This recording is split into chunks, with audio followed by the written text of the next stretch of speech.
My name is Inquisitor Valdric Caithe of the Ordo Hereticus, and I have spent 147 years in service to the Emperor's Holy Inquisition. I have burned worlds. I have condemned billions. I have walked through the smoke of pyres so vast that the ash fell for weeks afterward, blanketing continents in grey silence.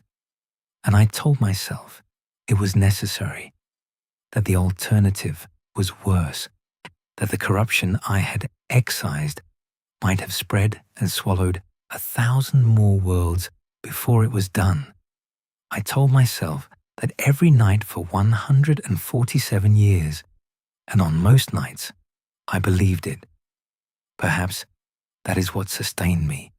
Perhaps that is the only grace the Emperor's servants are permitted in this dark age. Not peace, not absolution, but the cold, functional utility of belief. I was born on Scintilla, in the middle hive. Not the spire. I was never noble born. It never gifted the luxury of altitude. Never one of those pale creatures who live above the smog line and speak of the lower decks as if they are an abstraction, a theoretical mass of suffering, rather than a living, breathing, choking reality. My mother was a manufactorum overseer. My father died of recaf lung before my 3rd year. I learned to read from an ecclesiarchy primer handed out in a hab-block chapel so small that the congregation touched walls on both sides, and what I learned first, what was branded into me before mathematics, before language, before the capacity for critical thought, was devotion. The Emperor watches. The Emperor provides. The Emperor's light is the only light that matters in the infinite dark. I believed that then. I believe it still. Though what I believe has been reshaped by experience into something harder and more terrible than the simple faith of a hive child. I have seen the Emperor's light do great things. I have also seen what lives in the shadows it cannot reach. This testimony is not a history. Scholars of the Administratum write history. This is a witness account. The account of one man who descended into the depths of Hive Cyberlax on the forge world of Corindal IV, who spent 6 months embedded within its population as part of an undercover investigation into a spreading chaos cult, and who emerged, barely, with an understanding of what life inside a hive city truly means, not the sanitized version that appears in Imperial primers, with their vague references to industrial output and population density. The real version, the daily weight of it, the extraordinary misery of ordinary existence for the 20 billion souls who call that place home. I alone survived to make this report. My team of 6, throne agents, everyone, veterans of campaigns that would break lesser mortals, did not come out with me. Interrogator Vesha Mern, who had served with me for 20 years, died in sublevel 441 with a cultist's blade between her 3rd and 4th ribs.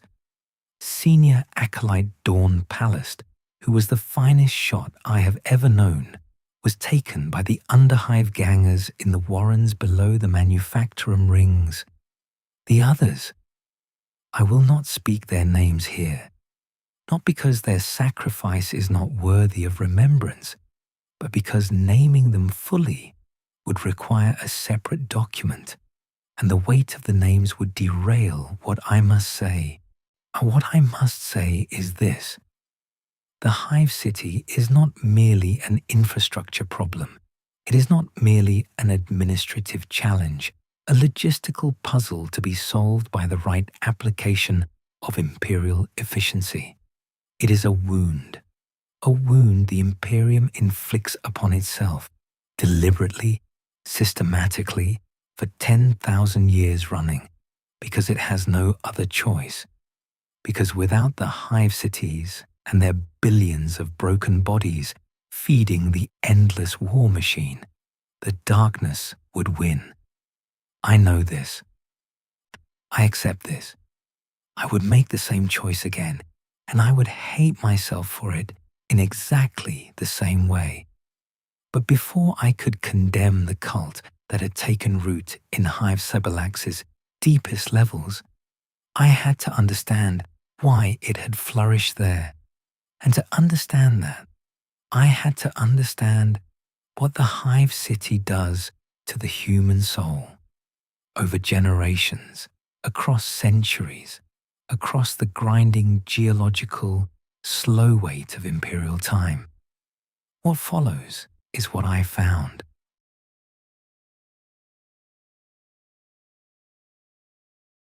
I arrived at Corindal 4 aboard a merchant vessel, the Relentless Tithe, presenting myself as a mid-level functionary of the Adeptus Administratum, conducting a routine census supplement. My papers were immaculate. The forger we use, a former Administratum archivist named Galt, who now works exclusively for the Ordo, had outdone himself. My cover identity, one Praxis Velm, was 14 years deep with a full paper trail through 3 subsectors, and I wore civilian clothes for the first time in 40 years and was surprised to find they felt like a disguise in themselves. Not the inquisitorial seal around my throat, not the rosette in my breast pocket, but the grey work tunic of the middle hive. The disguise that made me invisible by making me ordinary. We broke atmosphere over Corindal 4 at the transition from ship-time morning to planetary night. And the first sight of Hive Cities from the shuttle's viewport stopped the breath in my lungs with something that was not quite awe and not quite horror, but lived in the narrow territory between them. The hive rose from the planet's surface like a mountain that had learned to be angry. It climbed 9 kilometers above the poisoned plains, a structure of impossible scale built from the architecture of 6,000 years of continuous construction, layer upon layer upon layer of manufacturum block and habstack, refinement silo and transit corridor, all of it fused into a single titanic mass that glowed from within like a furnace, orange and red light leaking from 10,000 seams and vents, the whole structure wreathed in a permanent cloud of its own exhalation. The smell reached us before we landed. Even through the shuttle's recirculation systems, it came through sulfur and promethium, burnt metal and organic waste, the specific cloying sweetness of recycled water treated with too many chemicals, trying to mask the things it had been before the treatment. It was the smell of 20 billion human beings living in a sealed system for which the word overcrowded was a profound understatement. It was the smell of civilization at the absolute limit of what civilization can sustain before it begins to consume itself. Hive Cities is, by the Administratum's own metrics, a successful hive city. Its tithe grade is exactis secundus, meaning it meets its imperial obligations reliably and at high volume, delivering processed ore, refined metals, munitions components, and a quota of approximately 400,000 military recruits per standard year to the Imperial Guard regiments that draw from this subsector. 400,000 young men and women stripped from the hive's population annually, trained, equipped, shipped to a war they will never return from. And the population does not decrease. The birth rate inside the middle and lower hives ensures that 20 billion souls, and the hive's biology compensates relentlessly for every drain imposed upon it. The spire, the upper hive, the highest 3 kilometers of the structure, is inaccessible to the general population except under specific circumstances. It houses the noble families, the factory owners, the administratum hierarchs, the senior mechanicus personnel, and the PDF command structure. The air in the spire is actually clean. I know this because Inquisitor Tessera Vane, in who investigated Cyberlax 8 years before me, mentioned it in her field notes. Clean air. It reads in her notes with a quality of quiet astonishment, as if she had noted the gold fell from the sky. Clean air in a hive city. A luxury so basic that outside a hive, it would not even register as a luxury. And inside the spire, it is one of the most potent markers of status that exists. Below the spire, the middle hive, 3 kilometers of stratified residential and industrial space, organized roughly by function and social standing, with the upper middle levels closest to the spire occupied by mid-grade administratum workers, junior tech priests, commercial guild members, and their families. The lower middle levels bleed into the manufactorum rings, the vast, thundering industrial floors where the hive's primary output is produced, where the machines never stop and the workers cycle through in shifts measured not by the day, but by the machine's needs, working until the machine allows them to stop. And below the manufactorum rings, the underhive. I was assigned to the middle-lower levels of the middle hive initially, in a residential block attached to a Tier 3 reclamation plant.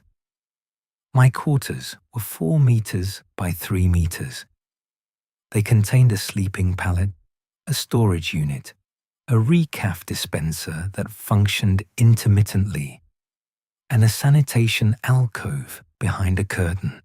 And the walls were bare ferrocrete, painted a shade of ochre so dark and smoke-stained that it had become nearly brown, though whether that was the original color or accumulated grime was impossible to determine without a chemical analysis I was not equipped to perform. I lay on the sleeping pallet on my first night in cover, listening to the sound of the hive around me, the constant grinding bass of the manufactorum floors. 3 levels down, the irregular percussion of hab block structure settling under its own weight, the sounds of my neighbors through walls too thin to pretend otherwise. And I thought, 20 billion people live like this. 20 billion people, and this is a middle-level hab block. This is not the bottom. This is not even close to the bottom.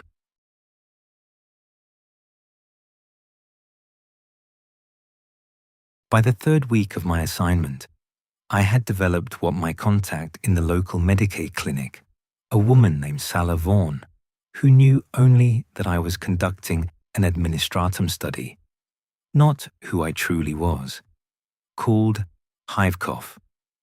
The term is almost affectionate in its familiarity, the way people name a nuisance that is too universal to be worth treating as a disease. A persistent dry cough caused by the particulate density in the recycled air can combine with trace elements of promethium exhaust that filter through even the most conscientiously maintained atmospheric processes. Sala told me, with the cheerful resignation of someone reporting a fact of life rather than a medical concern, that approximately 70% of residents in the middle lower levels had some form of hive cough by their 30th year, and that virtually 100% of residents who had spent their whole lives in the hive had detectable levels of respiratory modification by age 50. Not quite disease, but a permanent physiological adaptation to breathing air that was never intended for long-term human respiration. "It's in the tithe," she said, without apparent bitterness, stirring recaf at her desk while I coughed into my sleeve. "The mortality actuaries account for it. They know we die younger down here. They build that into the population projections. More births to compensate." She said it the way you might say, "It rains in the rainy season." True, inevitable, unworthy of resentment, because what would resentment accomplish? I noted in my mental case file that this was one of the first forms of psychological adaptation I had observed, the conversion of systemic suffering into background fact. When the machinery of misery is old enough and consistent enough, it stops registering as injustice and begins to register as weather. The water situation was, in some ways, worse. Water in Hive Cyberlax is reclaimed, treated, reclaimed again, treated again, in a cycle that has been running for approximately 2,000 years without fundamental redesign. The chemical treatment protocols are overseen by a subdivision of the Mechanicus that, as far as I could determine, had last submitted a full review of their procedures to their superiors at any level above intermediate approximately 400 years ago. This is not corruption, or not primarily corruption.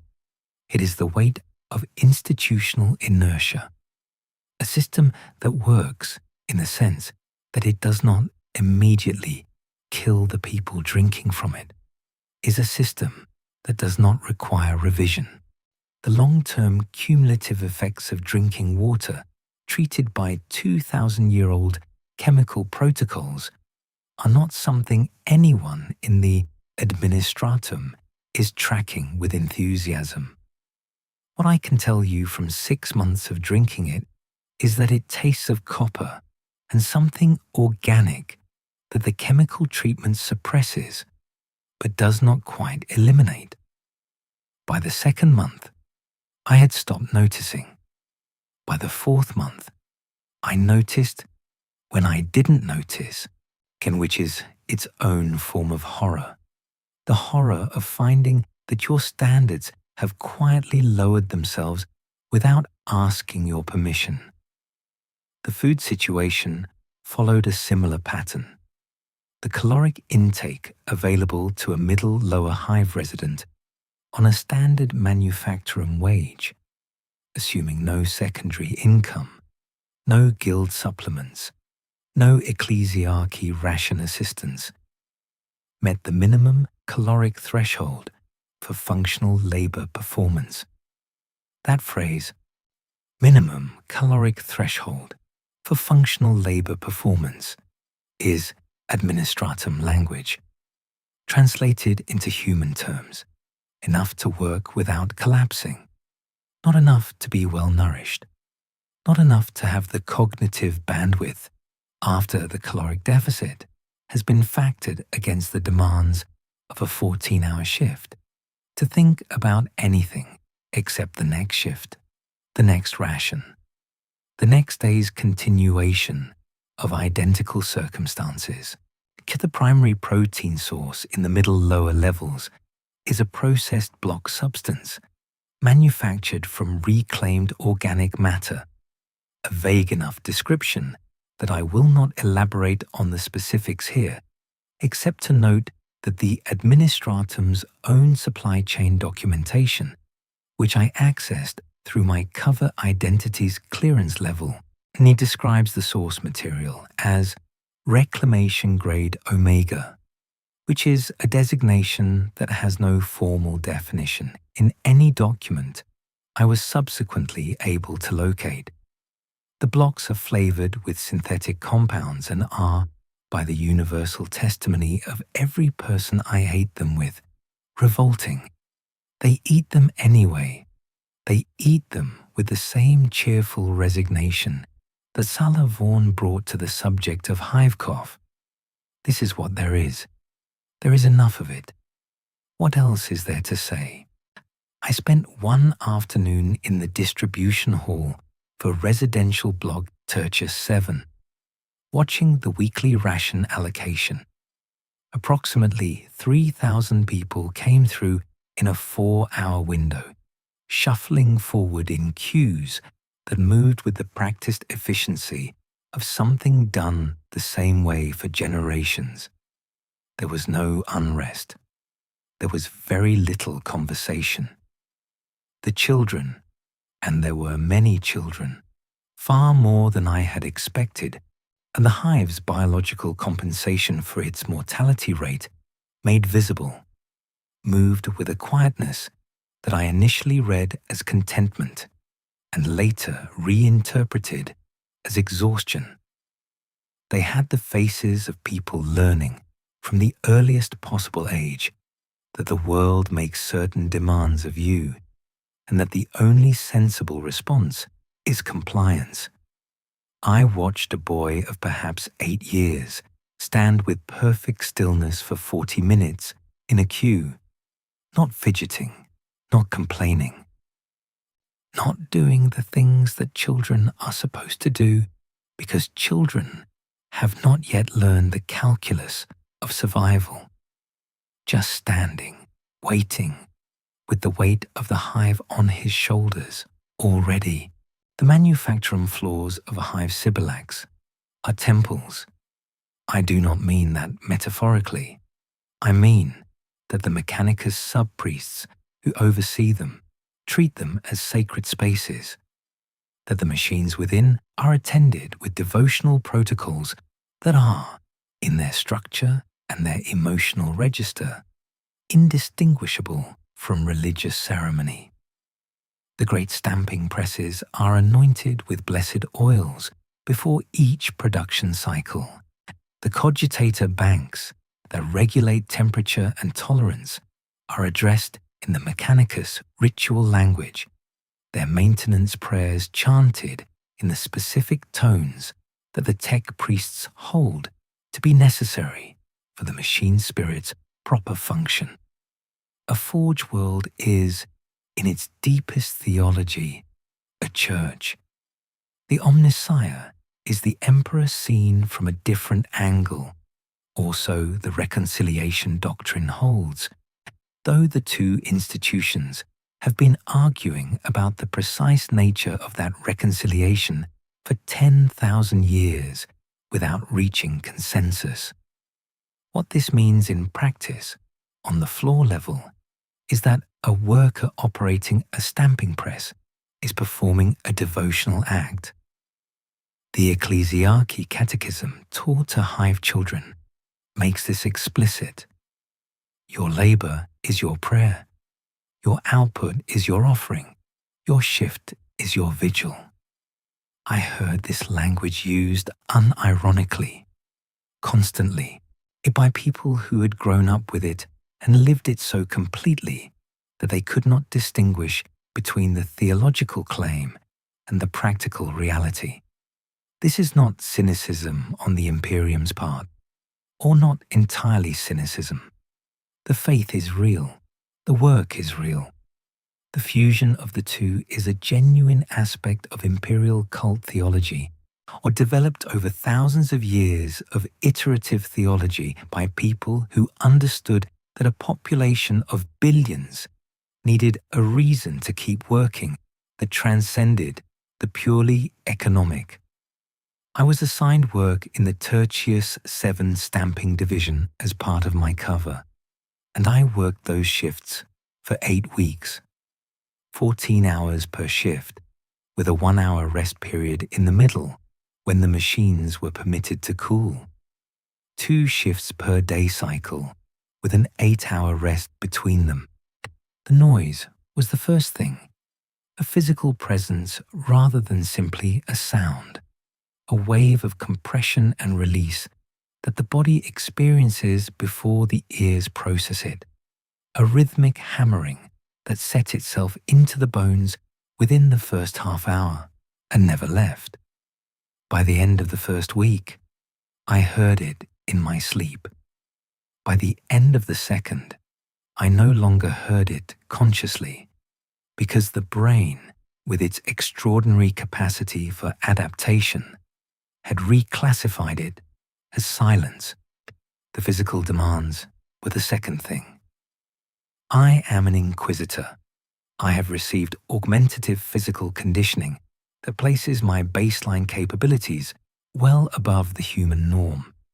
I have fought in environments that would kill unmodified humans in minutes. I do not say this to diminish what I experienced on the floor, but to contextualize what follows. By the end of my third week of manufactory shifts, I was experiencing physical fatigue of a kind I had not encountered since early training. And not the acute exhaustion of combat, but the deep grinding cumulative fatigue of repetitive work sustained past the body's comfort threshold, day after day, with insufficient sleep between shifts and insufficient nutrition during them. If I was feeling this, I, with all my augmentations and conditioning, what were the unmodified workers experiencing? I asked Taryn, the woman who worked the press beside mine, 40 years old, born in the hive, never left it, and whose hands had the thickened geometry of a decade on stamping machines, what it felt like after 10 years.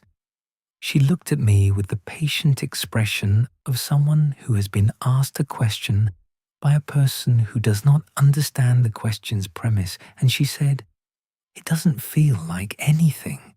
That's the point. You stop feeling it, and then you're fine." This was not resignation.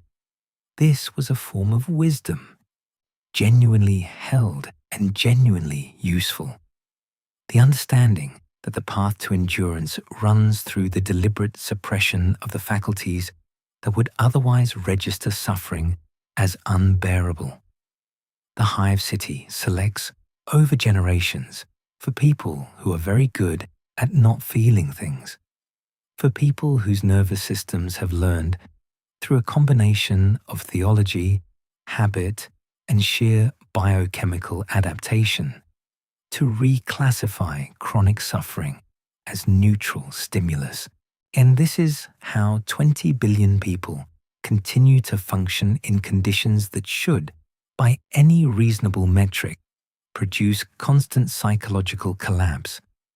The production quotas are the third and final element of the manufactorum experience that I must address. Each worker has a quota, a daily output requirement set by the Mechanicus sub-priests in consultation with the Administratum tithe projections. Missing quota results in ration reduction for the following day cycle. Consistently missing quota results in reassignment to lower grade work, which carries lower rations and worse conditions. The quota is calibrated with the precision of centuries of refinement to be achievable by a healthy worker operating at sustained near maximum capacity. Not maximum, sustained near maximum. The distinction is significant. Maximum effort, sustained, burns workers out. Near maximum effort, sustained, over a 40-year work life, merely grinds them down gradually, extracting the maximum total output before the body gives out. I watched a man named Devon miss quota for the first time in 11 years because he had torn a tendon in his right hand 3 days before and had been unable to get Medicaid treatment quickly enough for it to have healed sufficiently. He stood at the shift supervisor's station, receiving the formal notification of his ration reduction, with the expression of a man receiving a death sentence. Not because the ration reduction itself was fatal. It was not, immediately, but because the calculus of the hive's mercy is that narrow. 11 years of perfect service, and the system could not absorb 3 days of injury. The machine does not account for the human inside it. The machine is not designed to account for the human inside it. The human is a component, and components operate to specification, or they are downgraded. I helped him carry his daily allocation home that evening, and he did not ask why. He did not thank me. He simply walked beside me with the particular dignity of someone who has learned that dignity is the one thing that cannot be rationed away. The Chapel of the Undying Light in residential block Tertius 7 was the size of a hab unit, which is to say approximately the size of a moderately spacious closet in the kind of building I grew up in, which was itself already modest. It held, at capacity, perhaps 20 people. On the 6-day feast of the Emperor's Ascension, the highest holy day in the imperial cult calendar, commemorating the Emperor's death and transfiguration to his golden throne 10,000 years ago, it held approximately 200, with the overflow crowding the corridor for the full 3 hours of the service, pressing close enough that the body heat alone raised the temperature by several degrees, the air thick with incense and breath, and the specific warm smell of many people in formal garments that have been stored in small hab units, and I attended every service during my 6 months in Tertius 7. This was partly operational. A census functionary who did not attend services would be conspicuous, but it became something more than operational within the first month. The services were conducted by a lay priest named Orvid, a man of perhaps 60 years with the damaged lung sound of a lifelong hive resident and the eyes of someone who has spent 60 years looking for something worth looking at and has, against probability, found it. He was not educated in any formal theological sense.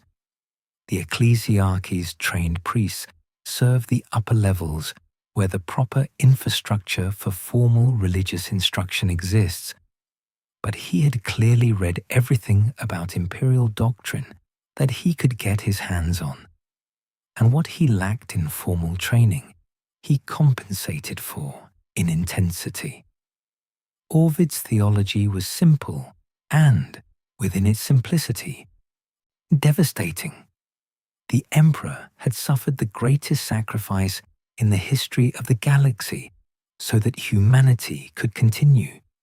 He had placed himself on the golden throne, a device that was simultaneously life support and beacon, keeping his mutilated body functioning while projecting the astronomican light that allowed navigators to guide ships through the warp, and without which the Imperium would collapse and every human world would be consumed by chaos within a generation, knowing that he would never walk among his people again, knowing that he would exist in a state of perpetual dying for as long as the throne required him, which was forever, or until something changed that was not visibly changing. In exchange for this sacrifice, Orvid taught, humanity owed the Emperor everything, and every life lived in labor and devotion was a kind of companionship to him, a signal received across the darkness. Every prayer was a voice reaching the golden throne. Every sacrifice made in his name. Every soldier who died for the Imperium. Every worker who spent themselves on the manufactorum floor. Every mother who gave her children to the guard was received and acknowledged and held within the Emperor's eternal consciousness. You are not forgotten, Ovid would say, his damaged voice carrying a conviction that physical conditions cannot achieve, but that absolute belief occasionally can. He hears you. He holds you. You are suffering because the universe is suffering, because humanity has always suffered, and your suffering has meaning because you are suffering in his name. I stood in that overcrowded chapel and watched people receive this message with an intensity of need that I have not seen in combat, in trauma, in grief, at the need to believe that suffering has purpose, the need to believe that the machine consuming your life is not merely a machine, but a sacred instrument of a plan too large for any individual to comprehend. The need to believe that the Emperor, that ancient, mutilated, half-dead consciousness, anchored to a throne of failing technology 10,000 light-years away, knows your name and holds it. As an inquisitor, I know things about the Golden Throne that the ecclesiarchy does not publish in its primers. I know that the throne requires approximately 1,000 psychosouls per day as fuel. The black ships that scour the galaxy for psychers deliver their cargo to Holy Terror, not for training and deployment, primarily, but for consumption. I know that the tech priests who maintain the throne have been losing the battle against its decay for at least 2,000 years. I know that the Emperor's consciousness is a matter of profound theological and practical dispute even at the highest levels of the Inquisition, that what sits on the throne may be divine, may be human, may be something that transcends both categories, and that no one alive has full knowledge of what it experiences, or whether experience is even the right word for what it does. I know all of this, and I stood in Ovid's chapel anyway, week after week, and the question that settled into me over those months was not whether the faith was true in a technical sense. The question was, what would happen to the 20 billion people of Hive Cities if it were taken away? What would be left once you removed the meaning from the suffering? What would the Hive City be, stripped of the theological framework that made its demands legible as devotion rather than exploitation? I think I already knew the answer. I had come here, after all, to investigate a cult that had offered an alternative. No Imperial primer accurately describes the Underhive. This is not an accident. The information that appears in official documentation, sparse references to industrial reclamation zones, population overflow sectors, autonomous residential substrata, is technically accurate in the way that describing a plague as elevated morbidity conditions is technically accurate. The words point in the direction of the truth without illuminating it. What the Underhive actually is, and in the language of a person who has walked its corridors with a las pistol under their tunic and their augmented senses running at full sensitivity, is this. It is the Hive's unconscious, the place where everything the upper levels require but cannot acknowledge goes to continue existing. I descended into the Underhive for the first time in my 7th week and accompanied by interrogator Mern and a local contact, a former Arbeitsofficer named Kessan, who had been working the Underhive as an informant for the Ordo for 3 years and had, through that work, acquired the specific blend of deep knowledge and controlled fear that the underhive produces in anyone who survives it long enough. Kesson was 42 years old and looked 60.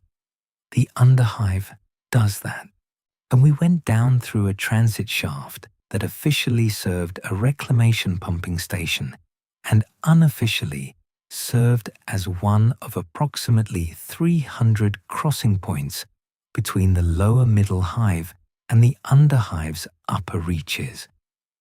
The transition was not marked by a gate or a checkpoint. The Arbeits maintain a nominal presence at formal crossing points, but the informal ones are too numerous and too distributed to police effectively, and in any case, the flow of traffic through them is too economically essential to the middle levels to be stopped. The underhive is where approximately a third of the middle hive's grey market supply chain originates. Stop the grey market, and the middle levels lose access to the supplementary goods that make the ration system survivable. The Arbeits know this. They police the formal crossings for appearances and leave the rest alone. The smell was the first change. Below the reclamation pumps, at the air treatment systems that maintained some minimal standard of breathability in the middle levels were absent, replaced by older, partial patchwork systems that had been installed, modified, partially repaired, and largely abandoned over the course of centuries. The air in the underhive's upper reaches smelled of everything the middle level's atmospheric processes had removed, concentrated and returned. Sulfur and methane, organic decomposition, get the particular chemical signature of large quantities of human existence in insufficient space without adequate sanitation. It hit the back of the throat like a physical blow. Mern put a filter mask on immediately. I kept mine off because I needed to look like I belonged there, and because I have survived worse olfactory environments in my career, though not many. The architecture of the underhive is the architecture of abandonment, built over with the architecture of necessity. To the original structures, the lower industrial levels of Hive Cyberlax's founding, built 6,000 years ago when the hive was still in its first growth phase, are still present in skeleton form, great ferrocrete columns and beamwork stretching 30 meters between floor and ceiling in the largest caverns, creating a sense of accidental cathedral space that is at odds with everything else about the experience. But on every surface, in every gap, in every space between the original structures, the residents of the underhive have built shanty structures of reclaimed plasteel and salvaged panels, hab units assembled from components that were never designed to be components of hab units, entire residential complexes constructed in the negative space between industrial ruins, climbing the original columns like flowering vines and connected by catwalks and rope bridges, and in some cases simply by the determined proximity of structures that lean into each other without formal connection. Population density in the underhive is, paradoxically, often lower than in the formal residential blocks above. The underhive is vast, composed of levels that were never properly mapped and whose total volume is genuinely unknown. And the population distributes itself through that space according to principles of gang territory and resource proximity, rather than the formal allocation systems of the middle levels. But the living conditions are incomparably worse, because the absence of formal allocation also means the absence of formal provision. The reclamation water that reaches the underhive has been through more cycles and received less recent maintenance on its treatment protocols, and the food is whatever can be grown in the dim light of lumoglobe farming, supplemented by the grey market supply chain from above and by protein farming of the fungi and insect species that thrive in the underhives conditions. The gangs are the primary social and political structure. In the absence of administratum allocation, Arbeitsenforcement, Mechanicus maintenance, and ecclesiarchy presence, all four pillars of organized hive life, exist in the underhive only in vestigial or corrupted form.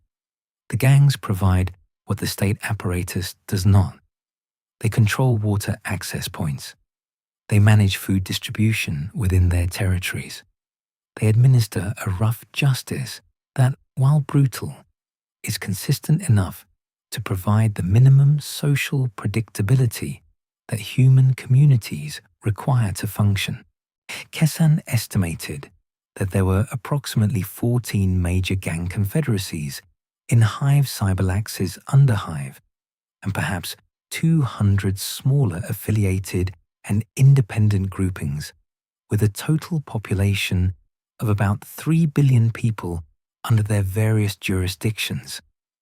3 billion people living under gang governance, because the alternative is no governance at all. I spent 3 weeks in the Underhive across multiple insertions. In those 3 weeks, I saw a gang trial that sentenced a man to die for stealing water from a neighboring territory, conducted with a solemnity and procedural formality that would not have been out of place in an arbitrator's court. A makeshift Medici station staffed by a woman who had never received formal training but had taught herself enough basic surgical technique from salvaged manuals to be the only trauma care available to approximately 80,000 people. A school of sorts, and held in what had been an industrial storage vault, where a former middle hive hab teacher who had been driven to the underhive by debts was teaching approximately 40 children basic literacy with a dedication that I found, I will not deny it, quietly devastating. And in the deepest levels I accessed on my third insertion, the first signs of what I had come to investigate. The marks were subtle, easy to miss unless you knew what you were looking for. 8-pointed stars scratched into ferrocrete, small stashes of candles arranged in patterns that had no ecclesiarchy sanction, a particular word in a dialect of Low Gothic that had mutated over centuries of isolated underhive usage that appeared again and again on walls and on the lips of certain people when they thought they were not being observed. The word, roughly translated into formal High Gothic, meant something like the true king, the one who gives freely, is the power beneath the power. It did not take an inquisitor's training to understand what power was being invoked.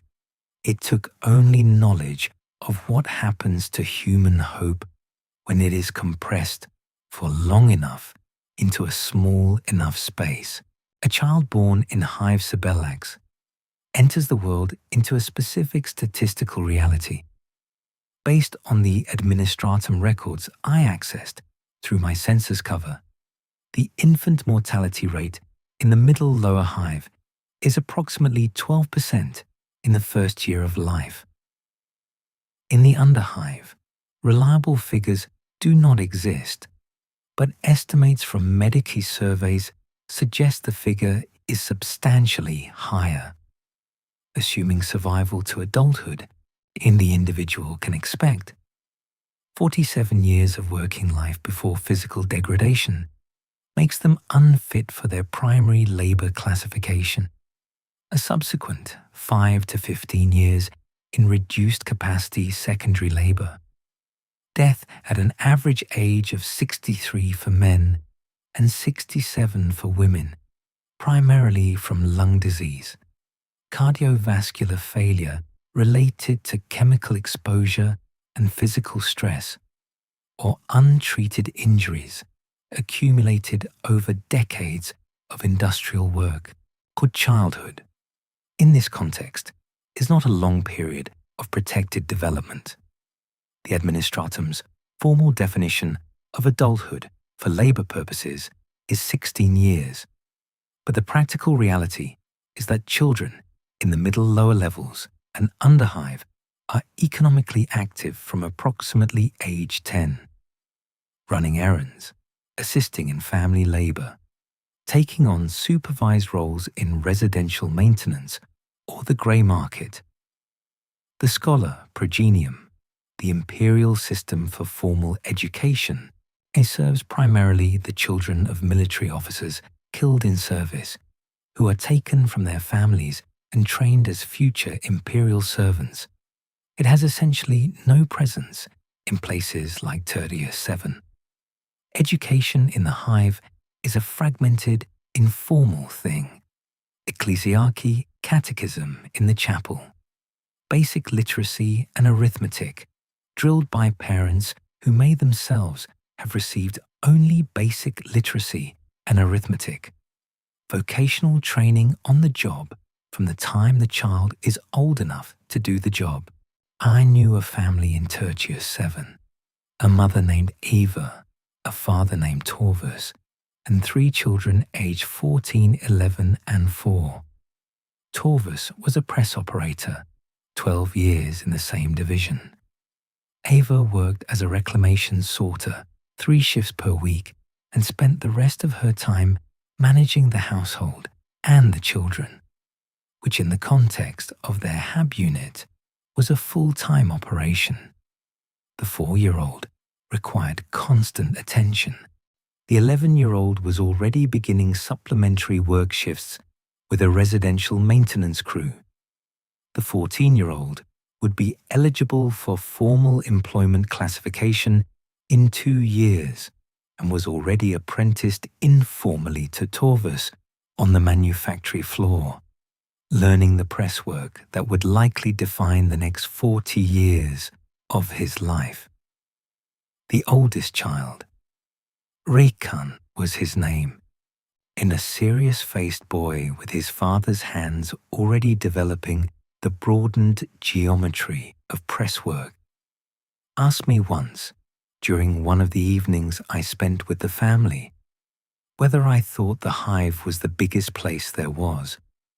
We were sitting in their main room, which was the kitchen, the common area, and the space where the 2 older children slept all at once. Torvus was at shift. Iva was feeding the youngest. Rekan had been doing something with a small mechanical component in an offcuts piece from the factory floor, trying to understand how it worked.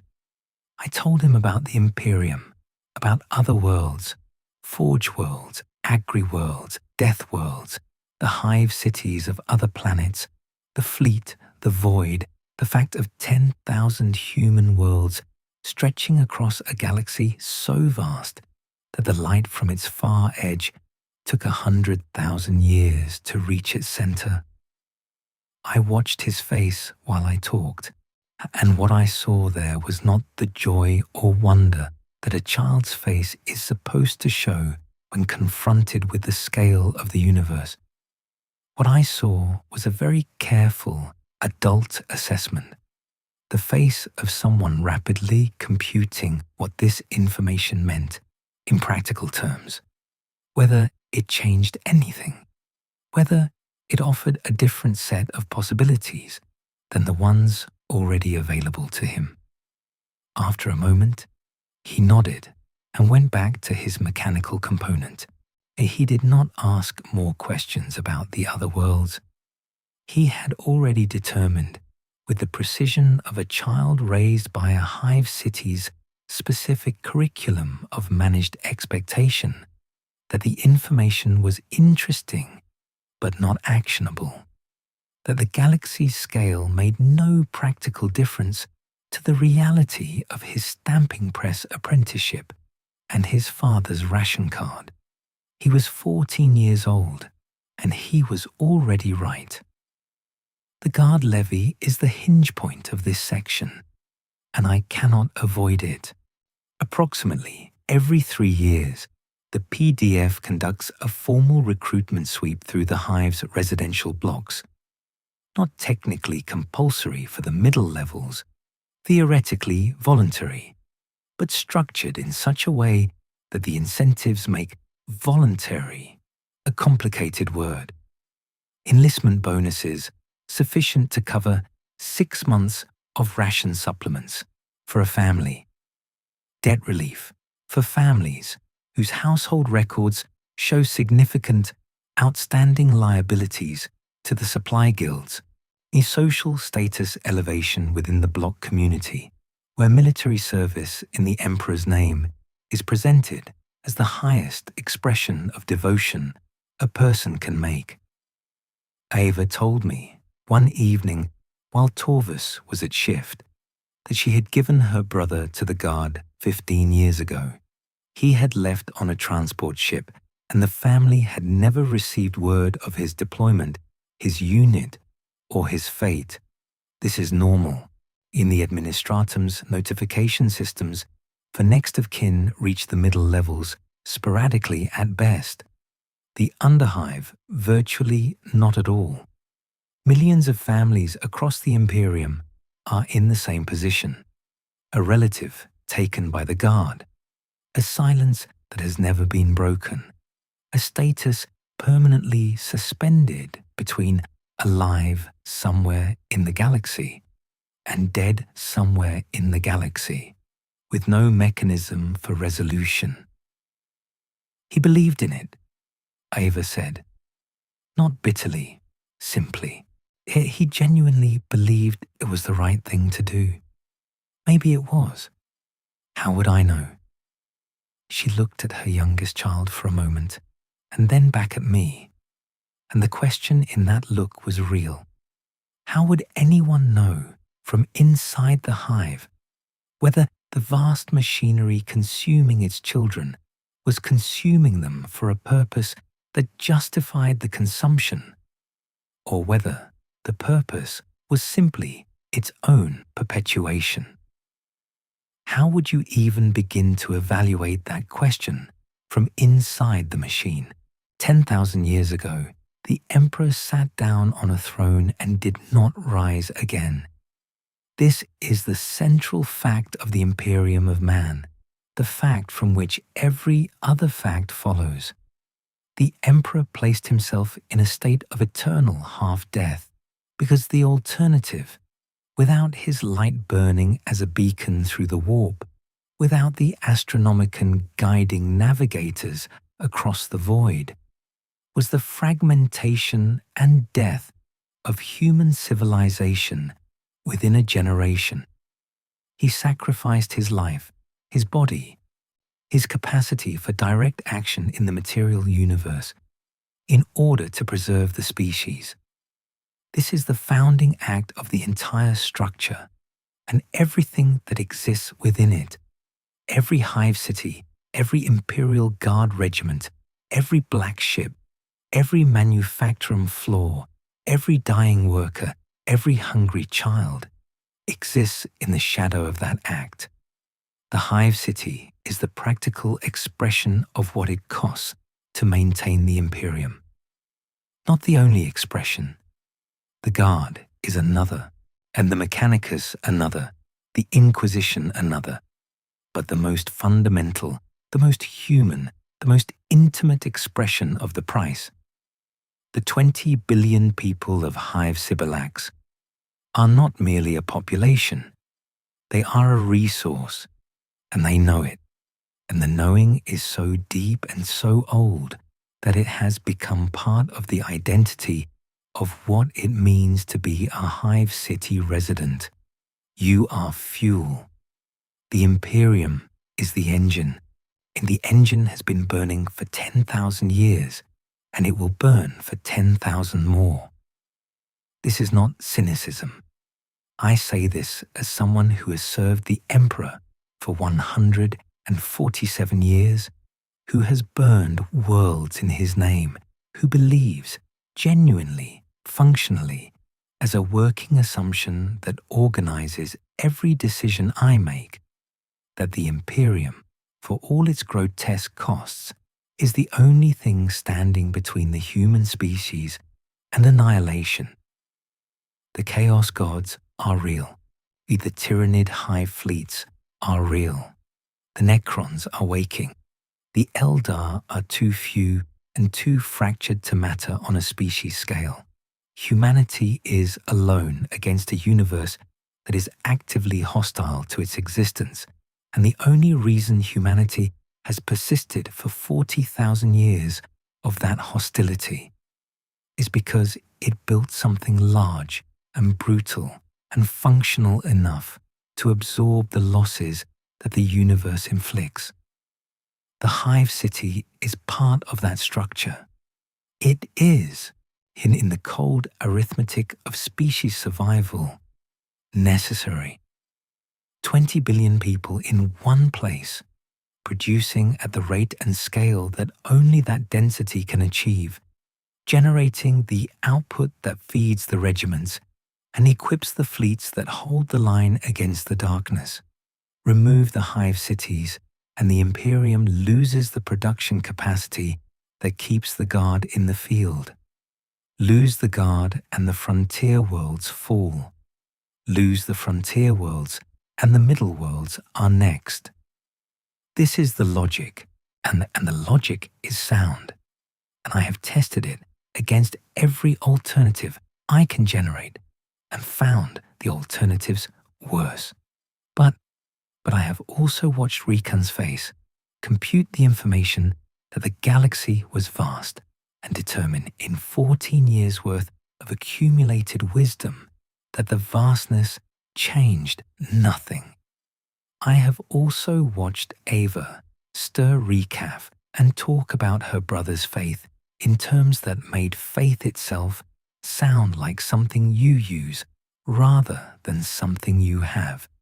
I have also stood in a cleared sector and looked at a dead woman's medical instruments, and those experiences do not refute the logic. They live alongside it in the specific compartment of the mind where inquisitors keep things that are true simultaneously with other things that are also true and that cannot be reconciled. The Hive City is a survival mechanism that works by consuming the people inside it, and the Imperium is a civilization that has persisted by continuously negotiating the question of how much of its humanity it can afford to keep. The cults that appear in the Hive's dark places are not the cause of the Hive's problems. They are the symptom, the pressure relief valve for an accumulation of suffering that has nowhere else to go. Purge the cult, and the suffering remains. The suffering will generate another cult. The Inquisition will purge that one too. This is not a solution. It is maintenance. The Mechanicus would call this a functional equilibrium. The ecclesiarchy would call it the burden of the faithful. I call it the thing I cannot look at directly for too long, because if I look at it directly for too long, I begin to understand the people who decided the true enemy was not the chaos beyond the walls, but the wall itself. And that understanding is the first door that leads to where the remembrancer went. So I do not look at it directly. I look at it in reports and operational summaries and the careful language of inquisitorial assessment, where necessary evil is a recognized category with a specific bureaucratic weight and a clear procedural response. I look at it in the language that was built precisely to allow you to continue functioning while holding knowledge that would otherwise be unbearable. I left Corindal 4 on a Navy transport requisitioned through inquisitorial channels 6 months and 4 days after my arrival. My cover identity, Praxis Velm, Administratum Census Functionary, was formally retired. My team of 6 had become a team of 1. The report I carried in my skull and in 3 encrypted data stacks would be submitted to the Ordo Hereticus Regional Conclave within the month, and would, I knew, be read with the careful institutional attention that confirms what the institution already believed and files the rest in the deeper stacks where uncomfortable truths are stored, in case they become useful. I sat in the transport's observation bay for the first 3 hours after we broke atmosphere, watching Corindal 4's surface recede through the viewport. From this altitude, Hive Cyberlax was visible as a point of light, a cluster of orange-red luminescence on the dark planetary surface. It's like an ember that refuses to die, beautiful in a way that the experience of being inside it does not prepare you to anticipate. The Hive Cities are always beautiful from space. They burn so brightly, packed so densely, their collective light defying the darkness with the accumulated energy of billions of lives in continuous motion. From space, you cannot see the specific face of what the light costs.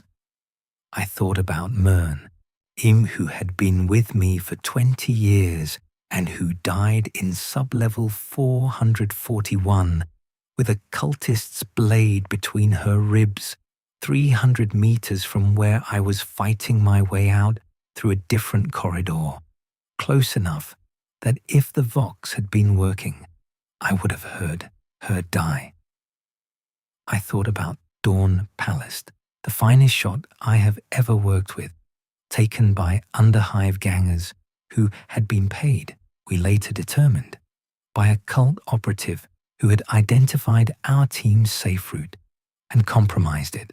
I thought about the other 3, whose names I am not writing here, and whose faces I will carry until I am done carrying things.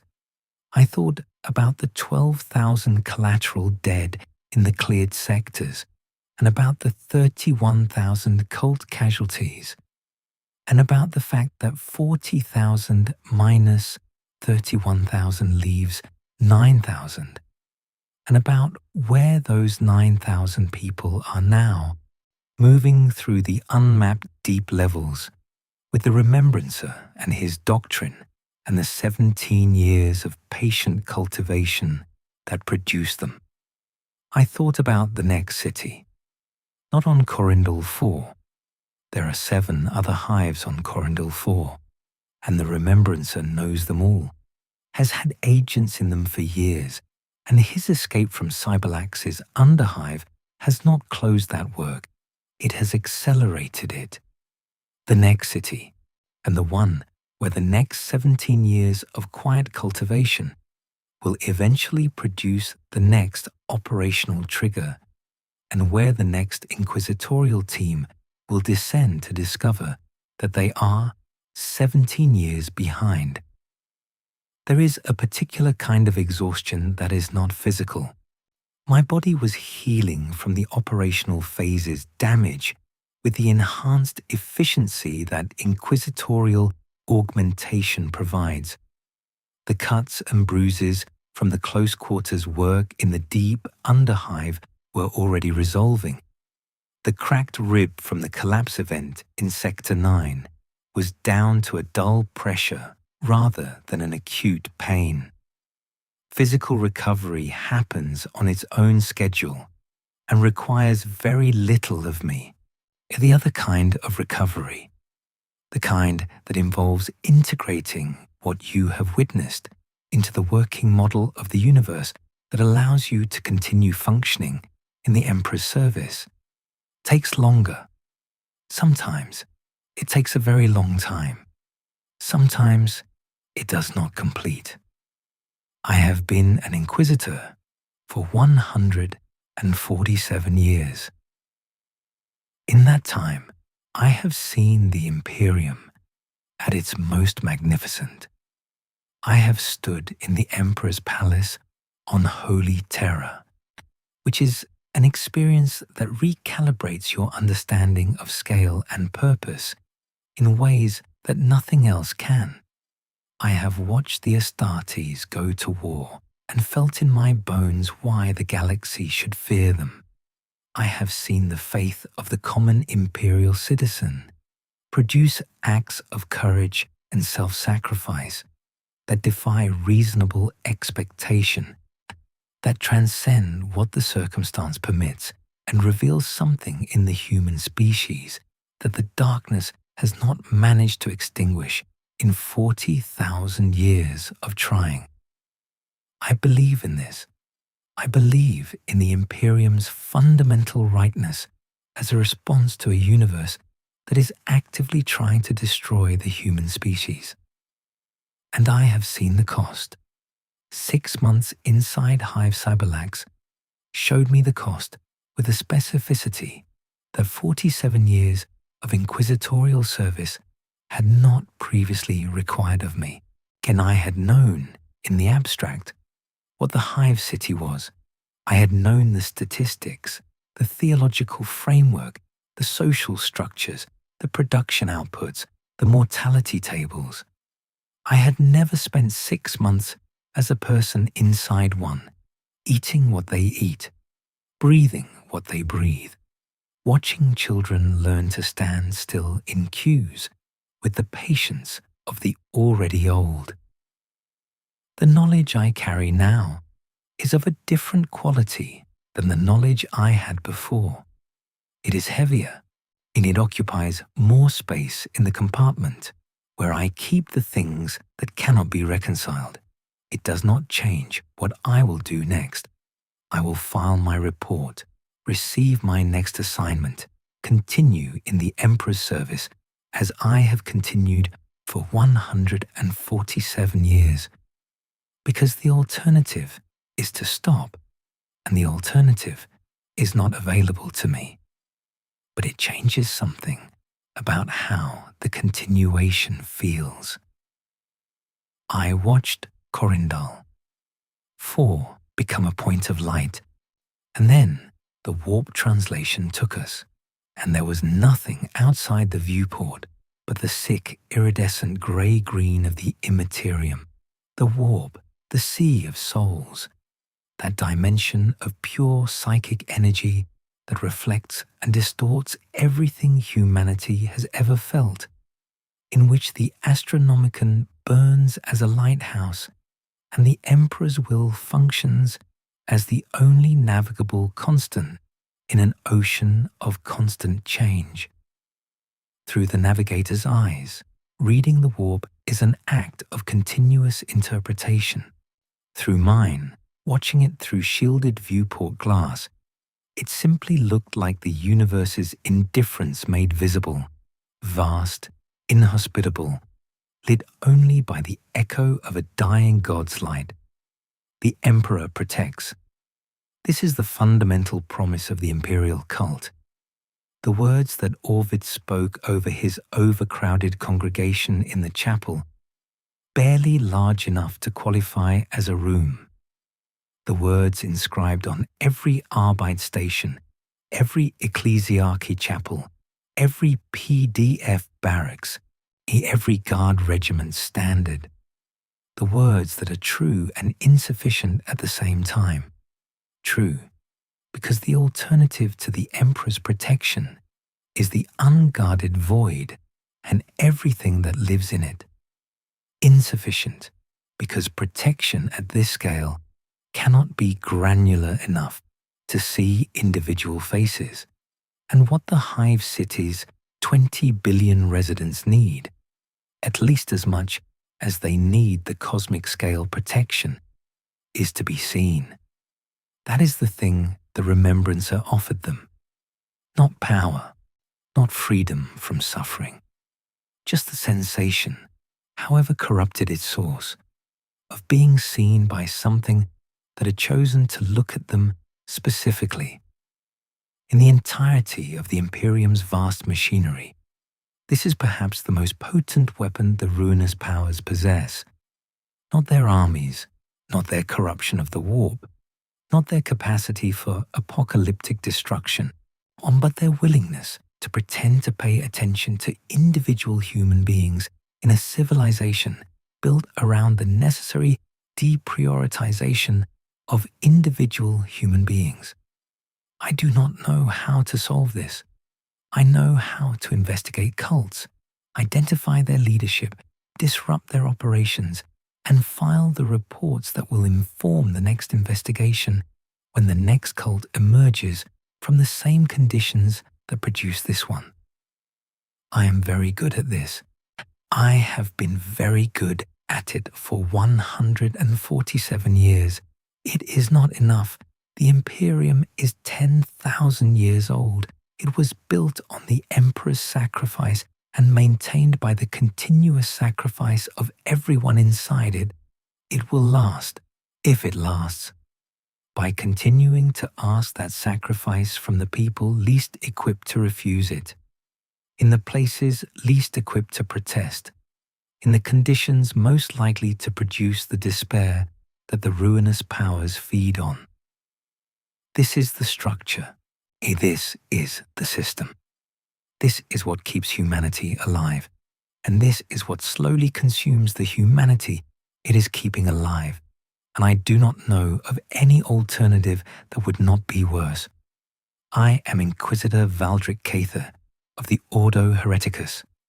I have served for 147 years. I have burned worlds. I have condemned billions. And I have watched the children of the Hive learn to stand still in queues. And I have watched a woman who taught herself surgery from salvaged manuals lie dead in a cleared sector with her instruments still in her pocket. I carry all of this in the specific compartment where inquisitors keep things that cannot be reconciled. It is a large compartment. It has been filling for a long time. It is not full yet. The Emperor protects. He has to. There is no one else.